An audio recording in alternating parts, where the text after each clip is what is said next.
ನಮಸ್ಕಾರ ಪ್ರೀತಿಯ ಕನ್ನಡಿಗರೇ, ಇದು ಪಬ್ಲಿಕ್ ವಾಯ್ಸ್ ಕರ್ನಾಟಕ. ನಾನು ನಿಮ್ಮ ನಾಗೇಂದ್ರ ಕೆಂಪೇಗೌಡ. ಒಬ್ಬ ವಿದ್ಯಾರ್ಥಿ 2 ವರ್ಷಗಳ ಕಾಲ ಹಗಲು ರಾತ್ರಿ ಕಷ್ಟಪಟ್ಟು ಓದ್ತಾನೆ. ಕುಟುಂಬವೂ ಕೂಡ ಅವನ ಕನಸಿಗಾಗಿ ಹಣ, ಸಮಯ, ನಿರೀಕ್ಷೆ ಎಲ್ಲವನ್ನು ಕೂಡ ಹೂಡುತ್ತೆ. ಪರೀಕ್ಷೆ ಒಂದು ಕಡೆ ಮುಗಿಯುತ್ತೆ. ಫಲಿತಾಂಶಕ್ಕಾಗಿ ಕಾಯ್ತಾ ಇರುವಾಗ ಒಂದು ಸುದ್ದಿ ಬಹಳ ದೊಡ್ಡದಾಗಿ ಬರುತ್ತೆ. ಪ್ರಶ್ನೆ ಪತ್ರಿಕೆ ಸೋರಿಕೆ ಆಗಿದೆ. ಆ ಒಂದು ಸುದ್ದಿ ಕೇವಲ ಒಂದು ಪರೀಕ್ಷೆಯನ್ನಲ್ಲ, ಸಾವಿರಾರು ವಿದ್ಯಾರ್ಥಿಗಳ ಕನಸನ್ನೇ ಒಂದು ಪ್ರಶ್ನಾರ್ಥಕ ಚಿಹ್ನೆಯನ್ನಾಗಿ ಮಾಡಿಬಿಡುತ್ತೆ.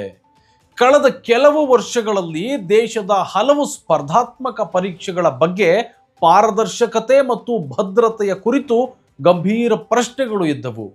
ವಿದ್ಯಾರ್ಥಿಗಳು ಪ್ರತಿಭಟನೆ ನಡೆಸ್ತಾರೆ. ಪೋಷಕರು ಆತಂಕವನ್ನ ವ್ಯಕ್ತಪಡಿಸಿದ್ರು. ವಿರೋಧ ಪಕ್ಷಗಳು ಸರ್ಕಾರವನ್ನ ತರಾಟೆಗೆ ತೆಗೆದುಕೊಂಡವು. ಈ ವಿಚಾರಕ್ಕೆ ಸಂಬಂಧಪಟ್ಟಂತೆ ಪ್ರಕರಣಗಳು ನ್ಯಾಯಾಲಯದವರೆಗೂ ಹೋದವು.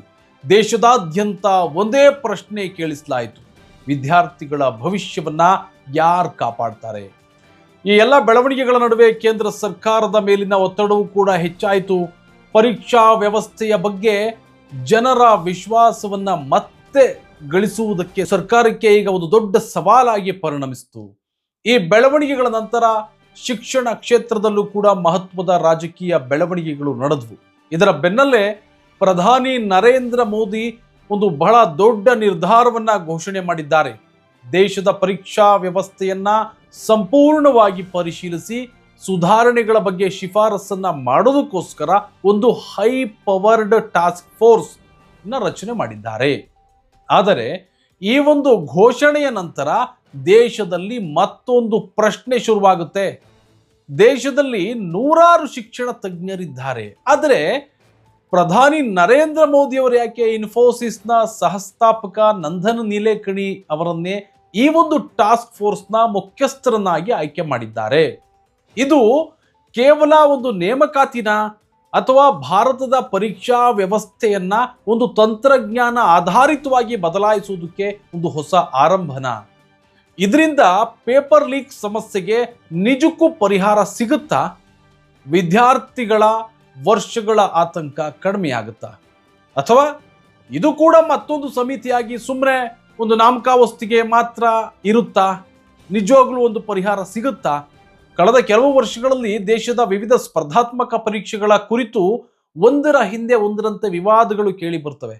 ಕೆಲ ಪರೀಕ್ಷೆಗಳ ಬಗ್ಗೆ ಪ್ರಶ್ನೆ ಪತ್ರಿಕೆ ಸೋರಿಕೆ ಆರೋಪಗಳು ಕೇಳಿ ಬಂದರೆ, ಇನ್ನೂ ಕೆಲವು ಪರೀಕ್ಷೆಗಳ ಕುರಿತು ಒಂದು ಪಾರದರ್ಶಕತೆಯ ಬಗ್ಗೆ ಪ್ರಶ್ನೆಗಳು ಇದ್ದವು. ಆದರೆ 2026ರ ನೀಟ್ ಯುಜಿ ಪರೀಕ್ಷೆಯ ವಿವಾದ ದೇಶದ ಗಮನವನ್ನು ಬಹಳ ಸಂಪೂರ್ಣವಾಗಿ ಈ ಒಂದು ವಿಚಾರದತ್ತ ಸೆಳೆಯುತ್ತೆ.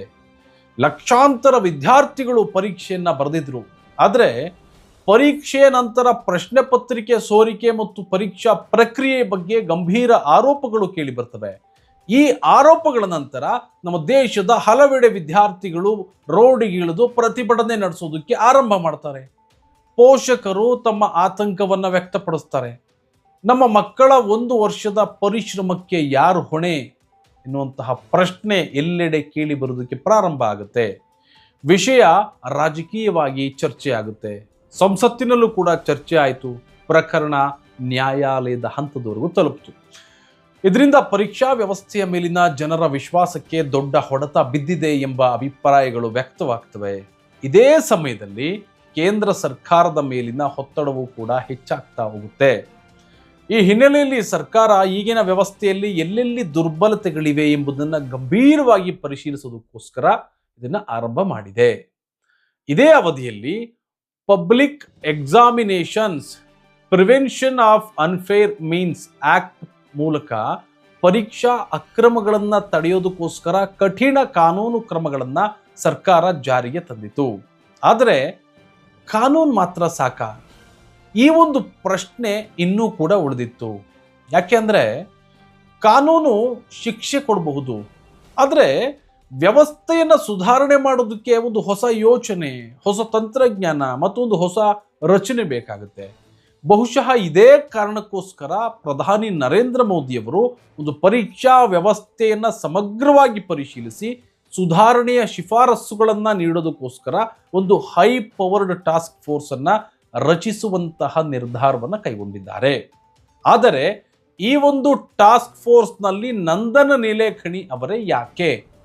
ಅವರು ಯಾವ ಅನುಭವವನ್ನು ಹೊಂದಿದ್ದಾರೆ ಮತ್ತು ಈ ತಂಡದಲ್ಲಿ ಅವರ ಜೊತೆಗೆ ಇನ್ಯಾರ್ಯಾರು ಇರ್ತಾರೆ?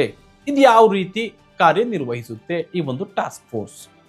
ನಂದನ್ ನೀಲೇಕಣಿ ಅವರು ಕೇವಲ ಇನ್ಫೋಸಿಸ್ನ ಸಹ ಸಂಸ್ಥಾಪಕರಲ್ಲ, ಭಾರತದ ಅತಿ ದೊಡ್ಡ ಡಿಜಿಟಲ್ ಯೋಜನೆಗಳಲ್ಲಿ ಒಂದಾದ ಆಧಾರ್ ವ್ಯವಸ್ಥೆಯನ್ನ ರೂಪಿಸುವಲ್ಲಿ ಒಂದು ಪ್ರಮುಖ ಪಾತ್ರವನ್ನು ವಹಿಸಿದಂತಹ ವ್ಯಕ್ತಿಗಳಲ್ಲಿ ನಂದನ್ ನೀಲೇಕಣಿ ಅವರು ಕೂಡ ಒಬ್ಬರಾಗಿದ್ದಾರೆ. ಕೋಟ್ಯಾಂತರ ಜನರ ಮಾಹಿತಿಯನ್ನ ಬಹಳ ಸುರಕ್ಷಿತವಾಗಿ ನಿರ್ವಹಿಸುವುದು, ದೊಡ್ಡ ಪ್ರಮಾಣದಲ್ಲಿ ಡಿಜಿಟಲ್ ವ್ಯವಸ್ಥೆಗಳನ್ನು ನಿರ್ಮಿಸುವುದು ಮತ್ತು ತಂತ್ರಜ್ಞಾನವನ್ನು ಸಾರ್ವಜನಿಕ ಸೇವೆಗೆ ಬಳಸುವಂಥದ್ದು, ಈ ಎಲ್ಲ ಕ್ಷೇತ್ರಗಳಲ್ಲಿ ಅವರಿಗೆ ಹಲವು ವರ್ಷಗಳ ಅನುಭವ ಇದೆ. ಬಹುಶಃ ಈ ಒಂದು ಕಾರಣಕ್ಕೋಸ್ಕರನೇ ಅನಿಸುತ್ತೆ ಈ ಅನುಭವವನ್ನು ಪರೀಕ್ಷಾ ವ್ಯವಸ್ಥೆಯ ಸುಧಾರಣೆಗೆ ಬಳಸುವ ಉದ್ದೇಶದಿಂದಲೇ ಸರ್ಕಾರ ಅವರಿಗೆ ಇಂಥದೊಂದು ಬಹಳ ದೊಡ್ಡ ಜವಾಬ್ದಾರಿಯನ್ನ ನೀಡಿದೆ ಅನ್ನುವಂತಹ ಒಂದು ಅಧಿಕೃತ ಪ್ರಕಟಣೆ ಸೂಚಿಸುತ್ತೆ. ಆದರೆ ಈ ಒಂದು ಟಾಸ್ಕ್ ಫೋರ್ಸ್ನಲ್ಲಿ ನಂದನ್ ನೀಲೇಕಣಿ ಅವರೊಬ್ಬರನ್ನೇ ಇರ್ತಾರಾ ಅಥವಾ ಇನ್ನು ಬೇರೆ ಬೇರೆ ಸದಸ್ಯರು ಇರ್ತಾರಾ ಅಂತ ನೋಡೋದಾದ್ರೆ, ಇದರಲ್ಲಿ ಬಾಹ್ಯಾಕಾಶ ಶಿಕ್ಷಣ, ಆಡಳಿತ ಮತ್ತು ಭದ್ರತಾ ಕ್ಷೇತ್ರಗಳಲ್ಲಿ ಅನುಭವ ಹೊಂದಿರುವಂತಹ ಹಲವು ಪರಿಣಿತರು ಇರ್ತಾರೆ. ಅಂದರೆ ಇದು ಕೇವಲ ಒಂದು ವ್ಯಕ್ತಿಯ ತಂಡವಲ್ಲ, ವಿವಿಧ ಕ್ಷೇತ್ರಗಳ ಅನುಭವವನ್ನ ಒಂದೇ ವೇದಿಕೆಗೆ ತರುವಂತಹ ಪ್ರಯತ್ನ. ಹಾಗಾದ್ರೆ ಈ ಒಂದು ಟಾಸ್ಕ್ ಫೋರ್ಸ್ ಈಗ ಏನ್ ಮಾಡುತ್ತೆ? ಮೊದಲು ದೇಶದ ಈಗಿನ ಪರೀಕ್ಷಾ ವ್ಯವಸ್ಥೆಯನ್ನ ಮೊದಲು ಒಂದು ಸ್ಟಡಿ ಮಾಡುತ್ತೆ. ಹೇಗಿದೆ ನಮ್ಮ ದೇಶದ ಪರೀಕ್ಷಾ ವ್ಯವಸ್ಥೆ, ಯಾವ ಹಂತದಲ್ಲಿ ದುರ್ಬಲತೆಗಳಿವೆ, ಏನೇನು ಪ್ರಾಬ್ಲಮ್ ಎದುರಾಗ್ತಾ ಇದೆ, ತಂತ್ರಜ್ಞಾನವನ್ನ ಇನ್ನಷ್ಟು ಪರಿಣಾಮಕಾರಿಯಾಗಿ ಹೇಗೆ ನಾವು ಬಳಸ್ಕೋಬಹುದು, ಮತ್ತೆ ಭದ್ರತೆಯನ್ನ ಹೇಗೆ ಬಲಪಡಿಸಬಹುದು, ಮತ್ತು ವಿದ್ಯಾರ್ಥಿಗಳ ವಿಶ್ವಾಸವನ್ನ ಹೆಚ್ಚಿಸೋದಕ್ಕೆ ನಾವು ಯಾವ ಸುಧಾರಣೆಗಳ ಅಗತ್ಯ ಆಗುತ್ತೆ, ಇದೆಲ್ಲದರ ಬಗ್ಗೆನೂ ಕೂಡ ಸರ್ಕಾರಕ್ಕೆ ಶಿಫಾರಸ್ಸುಗಳನ್ನ ಈ ಒಂದು ಟಾಸ್ಕ್ ಫೋರ್ಸ್ ನೀಡುತ್ತೆ. ಆದರೆ ಒಂದು ವಿಚಾರವನ್ನ ನಾವು ನೆನಪಿನಲ್ಲಿ ಇಟ್ಕೊಬೇಕು, ಈ ಟಾಸ್ಕ್ ಫೋರ್ಸ್ ಇವತ್ತೇ ಹೊಸ ನಿಯಮಗಳನ್ನು ಜಾರಿಗೆ ತರಲ್ಲ. ಮೊದಲು ವರದಿಯನ್ನ ನೀಡುತ್ತೆ, ನಂತರ ಆ ಶಿಫಾರಸ್ಸುಗಳನ್ನು ಸರ್ಕಾರ ಪರಿಶೀಲನೆ ಮಾಡುತ್ತೆ. ಅದಾದ ಬಳಿಕ ಯಾವ ಬದಲಾವಣೆಗಳು ಜಾರಿಗೆ ಬರಬೇಕು ಎಂಬ ನಿರ್ಧಾರ ಆಗುತ್ತೆ. ಹಾಗಾದ್ರೆ ಪೇಪರ್ ಲೀಕ್ ಸಮಸ್ಯೆ ಈಗಲೇ ಸಂಪೂರ್ಣ ಮುಗಿದು ಬಿಡುತ್ತಾ ಈ ಒಂದು ಟಾಸ್ಕ್ ಫೋರ್ಸ್ ರಚನೆ ಮಾಡಿದ ತಕ್ಷಣ? ಈ ಪ್ರಶ್ನೆಗೆ ಈಗಲೇ ಹೌದು ಅಥವಾ ಈಗಲೇ ಇಲ್ಲ ಅನ್ನುವಂತಹ ಉತ್ತರ ನೀಡೋದಕ್ಕಾಗಲ್ಲ. ಆದರೆ ಒಂದು ವಿಷಯ ಮಾತ್ರ ಸ್ಪಷ್ಟ, ಪರೀಕ್ಷಾ ವ್ಯವಸ್ಥೆಯನ್ನ ಹೆಚ್ಚು ಸುರಕ್ಷಿತ, ಒಂದು ಪಾರದರ್ಶಕ ಮತ್ತು ವಿಶ್ವಾಸಾರ್ಹವಾಗಿಸೋದಕ್ಕೆ ಕೇಂದ್ರ ಸರ್ಕಾರ ಒಂದು ದೊಡ್ಡ ಮಟ್ಟದ ಸುಧಾರಣೆಯ ಪ್ರಕ್ರಿಯೆಯನ್ನ ಆರಂಭ ಮಾಡಿದೆ. ಈ ಪ್ರಯತ್ನ ಎಷ್ಟು ಮಟ್ಟಿಗೆ ಯಶಸ್ವಿಯಾಗುತ್ತೆ ಎಂಬುದು ಟಾಸ್ಕ್ ಫೋರ್ಸ್ ನೀಡುವಂತಹ ಶಿಫಾರಸುಗಳು ಮತ್ತು ಅವುಗಳನ್ನು ಸರ್ಕಾರ ಎಷ್ಟು ಪರಿಣಾಮಕಾರಿಯಾಗಿ ಜಾರಿಗೆ ತರುತ್ತೆ ಎಂಬುದರ ಮೇಲೆ ಅವಲಂಬಿತ ಆಗಿರುತ್ತೆ. ಹೀಗಾಗಿ ವಿದ್ಯಾರ್ಥಿಗಳ ಪ್ರತಿಭಟನೆಗಳು, ಪರೀಕ್ಷಾ ವಿವಾದಗಳು, ಸರ್ಕಾರದ ಮೇಲೆ ಹೆಚ್ಚಿದಂತಹ ಒತ್ತಡ, ಈ ಎಲ್ಲ ಬೆಳವಣಿಗೆಗಳ ನಂತರ ಪ್ರಧಾನಿ ನರೇಂದ್ರ ಮೋದಿಯವರು ರಚಿಸಿರುವಂತಹ ಹೈ ಪವರ್ಡ್ ಟಾಸ್ಕ್ ಫೋರ್ಸ್ ಈ ರಚಿಸುವಂತಹ ಒಂದು ಮಹತ್ವದ ನಿರ್ಧಾರವನ್ನು ಕೈಗೊಂಡಿದ್ದಾರೆ. ಈ ಒಂದು ತಂಡದ ನೇತೃತ್ವವನ್ನು ನಂದನ್ ನೀಲೇಕಣಿ ಅವರಿಗೆ ನೀಡಲಾಗಿದೆ. ಮುಂದಿನ ದಿನಗಳಲ್ಲಿ ಈ ತಂಡ ಯಾವ ಶಿಫಾರಸುಗಳನ್ನು ನೀಡುತ್ತೆ, ಸರ್ಕಾರ ಯಾವ ಕ್ರಮಗಳನ್ನು ಕೈಗೊಳ್ಳುತ್ತೆ, ಅವು ವಿದ್ಯಾರ್ಥಿಗಳ ಜೀವನದಲ್ಲಿ ಯಾವ ಬದಲಾವಣೆಗಳನ್ನು ತರುತ್ತೆ, ಇದ್ರ ಮೇಲೆ ಈಗ ದೇಶದ ಲಕ್ಷಾಂತರ ವಿದ್ಯಾರ್ಥಿಗಳ ಒಂದು ಕಣ್ಣು ನೆಟ್ಟಿದೆ. ಇದರಿಂದ ಏನಾದರೂ ಮುಂದೆ ಪ್ರಶ್ನೆ ಪತ್ರಿಕೆ ಸೋರಿಕೆ, ಹಲವಾರು ಅಕ್ರಮಗಳೇನು ನಡೀತಾ ಇವೆ, ಇವೆಲ್ಲವೂ ಕೂಡ ಏನಾದರೂ ಒಂದು ಪೊಲೀಸ್ ಸ್ಟಾಪ್ ಇಡ್ತಾರಾ ಈ ಒಂದು ಟಾಸ್ಕ್ ಫೋರ್ಸ್ನಿಂದ? ಗೊತ್ತಿಲ್ಲ, ಕಾದು ನೋಡಬೇಕಾಗಿದೆ. ಈ ವಿಷಯದ ಬಗ್ಗೆ ಹೊಸ ಅಧಿಕೃತ ಮಾಹಿತಿ ಬಂದ ಕೂಡಲೇ ಅದನ್ನು ನಿಮಗೆ ಪಬ್ಲಿಕ್ ವಾಯ್ಸ್ ಕರ್ನಾಟಕ ಮೂಲಕ ನಾವು ತಲುಪಿಸುವ ಪ್ರಯತ್ನವನ್ನು ಮಾಡ್ತೀವಿ. ಈ ಒಂದು ಮಾಹಿತಿ ನಿಮಗೆ ಉಪಯುಕ್ತ ಅನಿಸಿದರೆ ವಿದ್ಯಾರ್ಥಿಗಳು, ಪೋಷಕರು ಮತ್ತು ಶಿಕ್ಷಕರೊಂದಿಗೆ ಈ ವಿಡಿಯೋವನ್ನು ಶೇರ್ ಮಾಡಿ. ಇನ್ನೊಂದು ವಿಶೇಷವಾದಂತಹ ವಿಡಿಯೋದೊಂದಿಗೆ ನಾನು ನಿಮಗೆ ಸಿಗ್ತೀನಿ. ನಮಸ್ಕಾರ.